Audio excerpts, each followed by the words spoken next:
Jérémie, chapitre 5. Parcourez les rues de Jérusalem, regardez, informez-vous, cherchez dans les places. S'il s'y trouve un homme, s'il y en a un qui pratique la justice, qui s'attache à la vérité, et je pardonne à Jérusalem. Même quand ils disent « l'Éternel est vivant », c'est faussement qu'ils jurent. « Éternel, tes yeux n'aperçoivent-ils pas la vérité? Tu les frappes et ils ne sentent rien. Tu les consumes et ils ne veulent pas recevoir instruction. Ils prennent un visage plus dur que le roc, ils refusent de se convertir. » Je disais, ce ne sont que les petits, ils agissent en insensés parce qu'ils ne connaissent pas la voie de l'Éternel, la loi de leur Dieu. J'irai vers les grands et je leur parlerai, car eux, ils connaissent la voie de l'Éternel, la loi de leur Dieu. Mais ils ont tous aussi brisé le joug, rompu les liens. C'est pourquoi le lion de la forêt les tue, le loup du désert les détruit. La panthère est aux aguets devant leur ville. Tous ceux qui en sortiront seront déchirés, car leurs transgressions sont nombreuses, leurs infidélités se sont multipliés. Pourquoi te pardonnerais-je? Tes enfants m'ont abandonné et ils jurent par des dieux qui n'existent pas. J'ai reçu leur serment et ils se livrent à l'adultère. Ils sont en foule dans la maison de la prostituée, semblables à des chevaux bien nourris qui courent çà et là. Ils hennissent chacun après la femme de son prochain. Ne châtierais-je pas ces choses-là, dit l'Éternel? Ne me vengerais-je pas d'une pareille nation? Montez sur ces murailles et abattez, mais ne détruisez pas entièrement. Enlevez ces ceps qui n'appartiennent point à l'Éternel, car la maison d'Israël et la maison de Juda m'ont été infidèles, dit l'Éternel. Ils renient l'Éternel, ils disent, il n'existe pas et le malheur ne viendra pas sur nous. Nous ne verrons ni l'épée ni la famine. Les prophètes ne sont que du vent et personne ne parle en eux, qu'il leur soit fait ainsi. C'est pourquoi ainsi parle l'Éternel, le Dieu des armées. Parce que vous avez dit cela, voici, je veux que ma parole dans ta bouche soit du feu, et ce peuple du bois, et que ce feu les consume. Voici, je fais venir de loin une nation contre vous, maison d'Israël, dit l'Éternel. C'est une nation forte, c'est une nation ancienne, une nation dont tu ne connais pas la langue et dont tu ne comprendras point les paroles. Son carquois est comme un sépulcre ouvert. Ils sont tous des héros. Elle dévorera ta moisson et ton pain, elle dévorera tes fils et tes filles, elle dévorera tes brebis et tes bœufs, elle dévorera ta vigne et ton figuier, elle détruira par l'épée tes villes fortes dans lesquelles tu te confies. Mais en ces jours, dit l'Éternel, je ne vous détruirai pas entièrement. Si vous dites alors, pourquoi l'Éternel, notre Dieu, nous a-t-il fait tout cela? Tu leur répondras, comme vous m'avez abandonné et que vous avez servi des dieux étrangers dans votre pays, ainsi vous servirez des étrangers dans un pays qui n'est pas le vôtre. Annoncez ceci à la maison de Jacob,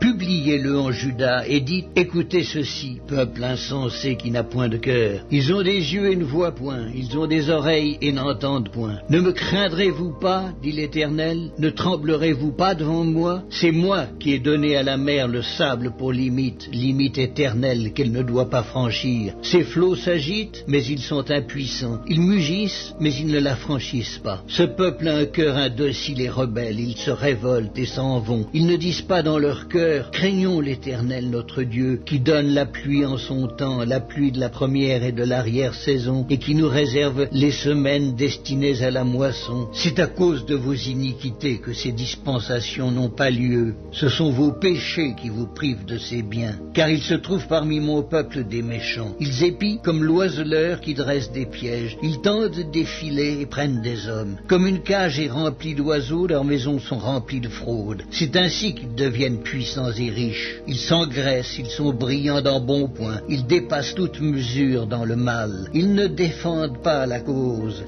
de l'orphelin, et ils prospèrent. Ils ne font pas droit aux indigents. Ne châtierais-je pas ces choses-là, dit l'Éternel? Ne me vengerais-je pas d'une pareille nation? Des choses horribles, abominables se font dans le pays. Les prophètes prophétisent avec fausseté, les sacrificateurs dominent sous leur conduite, et mon peuple prend plaisir à cela. Que ferez-vous à la fin?